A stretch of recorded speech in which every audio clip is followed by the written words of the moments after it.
ನಮಸ್ಕಾರ ವೀಕ್ಷಕರೇ, ಸಂಯುಕ್ತ ಕರ್ನಾಟಕ ಡಿಜಿಟಲ್ಗೆ ಸ್ವಾಗತ. ನಾನು ನೇತ್ರ. ನಿಮ್ಗೆಲ್ಲರಿಗೂ ಗೊತ್ತು ರ್ಯಾಪಿಡೋನ ಯಾಕೆ ಬುಕ್ ಮಾಡ್ತಾರೆ ಅಂತ ಹೇಳಿ. ಆದರೆ ಇಲ್ಲೊಂದು ಹೊಸ ಕೇಸ್ ಬಂದಿದೆ. ಏನಪ್ಪ ಅಂತಂದರೆ, ಈ ಒಬ್ಬ ಯುವಕ ರ್ಯಾಪಿಡೋನ ಬುಕ್ ಮಾಡಿಬಿಟ್ಟು ಕಸ ವಿಲೇವಾರಿ ಮಾಡಿದ್ದಾನೆ. ಹೌದು, ನಿಮಗೂ ಆಶ್ಚರ್ಯ ಆಗ್ತಿದೆನಾ? ಹಾಗಿದ್ರೆ ಈ ಫುಲ್ ವಿಡಿಯೋನ ನೋಡಿ.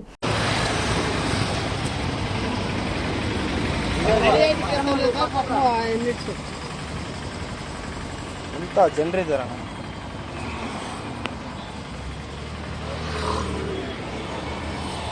ಹಲೋ ಸರ್, ಅದು ನೀವು ಕಸ ಬುಕ್ ಮಾಡಿದ್ರಲ್ಲ ರ್ಯಾಪಿಡಲ್ಲಿ? ಇಲ್ಲ, ಅದು ಇಲ್ಲಿ ಕಂಪ್ಲೇಂಟ್ ಆಗಿದೆ. ನಿಮ್ಮ ಮನೆ ಅಡ್ರೆಸ್ ಯಾವುದು? ಅದು ನಿಮ್ಮ ಅಡ್ರೆಸ್ ಹೇಳಿ ಸರ್. ಅವ್ರು ಇಂಗ್ಲೀಷಲ್ಲಿ ಮಾತಾಡ್ತಾರೆ, ಮಾತಾಡಿ ಇಲ್ಲಿಗೆ ಬರಕ್ಕೆ ಹೇಳಿ ಅವ್ರನ್ನ. ಇಲ್ಲಿ ಬನ್ನಿ ನೀವು, ನಾನು ಲೊಕೇಶನ್ ಹಾಕ್ತೀನಿ, ಬನ್ನಿ ನೀವು ಇಲ್ಲಿಗೆ. ಸೀಸ್ ಮಾಡಿದ್ದಾರೆ ಅಂತ. ರ್ಯಾಪಿಡೋನ ಯಾಕೆ ಬುಕ್ ಮಾಡ್ತಾರೆ? ಮನುಷ್ಯರು ಒಂದು ಸ್ಥಳದಿಂದ ಮತ್ತೊಂದು ಸ್ಥಳಕ್ಕೆ ಹೋಗಬೇಕಂತ ಹೇಳಿ. ಆದರೆ ಈ ಒಂದು ಇವತ್ತಿನ ಒಂದು ಸನ್ನಿವೇಶ ಹೇಗೆ ಬಂದಿದೆ ಅಂತಂದರೆ, ರ್ಯಾಪಿಡೋದಲ್ಲಿ ಕಸನೂ ಸಹ ಕಳಿಸ್ಬೋದು ಅನ್ನೋದಕ್ಕೆ ಇದೊಂದು ದೊಡ್ಡ ಉದಾಹರಣೆ ಆಗಿದೆ.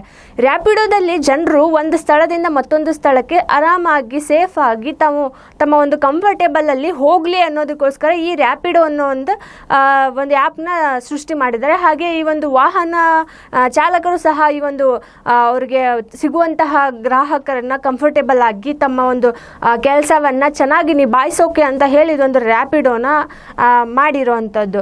ಆದರೆ ಈ ರ್ಯಾಪಿಡೋದಲ್ಲಿ ಹೆಚ್ಚು ಕಡಿಮೆ ಯಾವಾಗಾದರೂ ಸ್ವಲ್ಪ ಜಾಸ್ತಿ ಲಗೇಜಸ್ ಇದ್ದಾಗ ಏನೋ ಒಂದು ಸಾರಿ ಆಗಿರುತ್ತೆ. ಅಂದರೆ ರ್ಯಾಪಿಡೋದಲ್ಲಿ ತಮ್ಮ ಒಂದು ವಸ್ತುಗಳನ್ನು ಸಹ ಜೊತೆಗೆ ತೆಗೆದುಕೊಂಡು ಅಡ್ಡಾಡುವಂಥದ್ದು.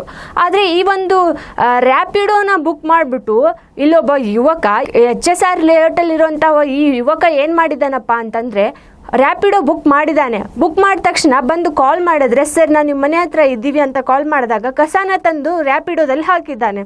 ಆವಾಗ ಆ ರ್ಯಾಪಿಡೋದಲ್ಲಿರುವಂತಹ ಕಸನೂ ಏನು ಅಂತ ಹೇಳಿ ರ್ಯಾಪಿಡೋ ಒಂದು ಚಾಲಕನಿಗೂ ಗೊತ್ತಿಲ್ಲ. ಏನು ಸರ್ ಇದು ಅಂತ ಕೇಳಿದಾಗ ಅದನ್ನು ಅಷ್ಟು ಚೆನ್ನಾಗಿ ಪ್ಯಾಕ್ ಮಾಡಿದ್ದಾನೆ ಸಹ. ರ್ಯಾಪಿಡೋದಲ್ಲಿ ಒಂದು ಗಿಫ್ಟ್ ಥರ ಅದೊಂದು ಕಸವನ್ನು ಪ್ಯಾಕ್ ಮಾಡಿಬಿಟ್ಟು ಅವರಿಗೆ ಕೊಟ್ಟಿದ್ದಾನೆ, ಇದನ್ನು ತಗೊಂಡು ಹೋಗಿ ಅಲ್ಲಿ ಚೆಲ್ಲಿ ಅಂತ ಹೇಳಿ.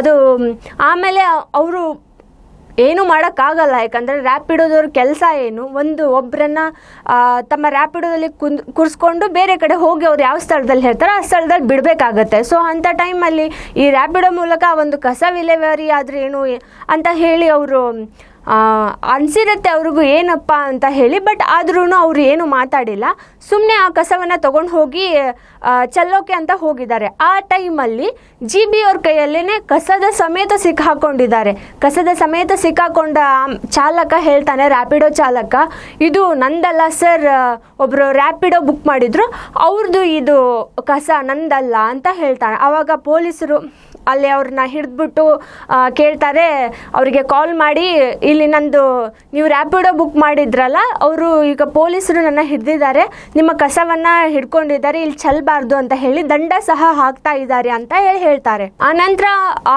ಒಂದು ಕಸದ ಮಾಲೀಕ ಬಂದು ಆ ದಂಡವನ್ನು ಪಾವತಿಸಿ ನಂತರ ಆ GB ಅಂದರೆ ಆ ರ್ಯಾಪಿಡೋ ಏನು ಬುಕ್ ಮಾಡಿರ್ತಾರಲ್ಲ ಅವರಿಗೆ ದಂಡ ಹಾಕ್ತಾರೆ ಅನ್ನೋ ಒಂದು ಭಯಕ್ಕೆ ಅವರು ರಿಟರ್ನ್ ಮಾಲೀಕನ ಒಂದು ಹೆಸರನ್ನ ಹೇಳ್ತಾರೆ. ಈ ಒಬ್ಬರು ರ್ಯಾಪಿಡೋನ ಬುಕ್ ಮಾಡಿದ್ರು, ನಾವು ರ್ಯಾಪಿಡೋ ಬುಕ್ ಮಾಡಿದ್ದಾರೆ ಅಂತ ಹೇಳಿ ಹೋದಾಗ ನನಗೆ ಈ ಒಂದು ಕಸನ ಕೊಟ್ಟು ಕಳಿಸಿದ್ರು, ಸೊ ಅದಕ್ಕೆ ನಾನು ಚೆಲ್ಲಕ್ಕೆ ಬಂದಿದ್ದೀನಿ ಅಂತ ಹೇಳ್ತಾರೆ. ಅವರು ಅಲ್ಲೇ ಅದೇ ಸ್ಥಳದಲ್ಲಿನೇ ಪೊಲೀಸರು ಅವರಿಗೆ ಕಾಲ್ ಮಾಡಿ ಅಂತ ಹೇಳಿ ಕಾಲ್ ಮಾಡಿಸಿದಾಗ ಈ ಒಂದು ಸತ್ಯ ಹೊರಗೆ ಬಿದ್ದಿದೆ. ಅದೇ ರೀತಿಯಾಗಿ ಈ ಒಂದು ಸತ್ಯ ಹೊರಗೆ ಬಿದ್ದ ತಕ್ಷಣ ಪೊಲೀಸರು ತಮ್ಮ ಕ್ರಮಗಳನ್ನು ಕಾನೂನು ಪ್ರಕಾರವಾಗಿ ಕೈಗೊಂಡು ಅವರಿಗೆ 10,000 ರೂಪಾಯಿಯ ದಂಡವನ್ನು ವಿಧಿಸಿದ್ದಾರೆ. ಆ ಮನುಷ್ಯ ರ್ಯಾಪಿಡೋನ ಬುಕ್ ಮಾಡಿ ತಾವು ಹೋಗಿದ್ರೆ ಪರವಾಗಿರ್ಲಿಲ್ಲ, ಬಟ್ ಈ ಒಂದು ಕಸನ ಗಳಿಸಿರೋದು ತುಂಬಾ ವೈರಲ್ ಆಗ್ತಿರುವಂತಹ ಸುದ್ದಿ. ಕಸನ ವಿಲೇವಾರಿ ಮಾಡಕಂತ ಹೇಳಿ ಕಸದ ಒಂದು ವಾಹನವೇ ಬರ್ತಿರುತ್ತೆ. ಸೊ ಅದರಲ್ಲಿ ಹಾಕಿ ಕಳಿಸೋ ಬದಲಿಗೆ ಈ ಒಂದು ಯುವಕ ರ್ಯಾಪಿಡೋನ ಬುಕ್ ಮಾಡಿದ್ದಾನೆ. ಯಾವ ಕಾರಣಕ್ಕೆ ಬುಕ್ ಮಾಡಿರಬಹುದು? ಅಥವಾ ಅವ್ರ ಬ್ಯುಸಿ ಶೆಡ್ಯೂಲ್ನಲ್ಲಿ ಅವ್ರು ಆ ರೀತಿಯಾದಂಥ ಕೆಲಸ ಮಾಡಿದ್ರ, ಅಥವಾ ಲೇಜಿನಾ, ಅಥವಾ ಯಾವ ರೀತಿಯಾದಂಥ ಬ್ಯುಸಿಯಲ್ಲಿ ಅವರು ಇದ್ರು, ಅವರ ಒಂದು ಮೈಂಡ್ ಸೆಟ್ ಹೇಗಿತ್ತು ಅನ್ನೋದನ್ನೇ ಇನ್ನು ತಿಳ್ಕೊಳಕ್ಕಾಗ್ತಿಲ್ಲ.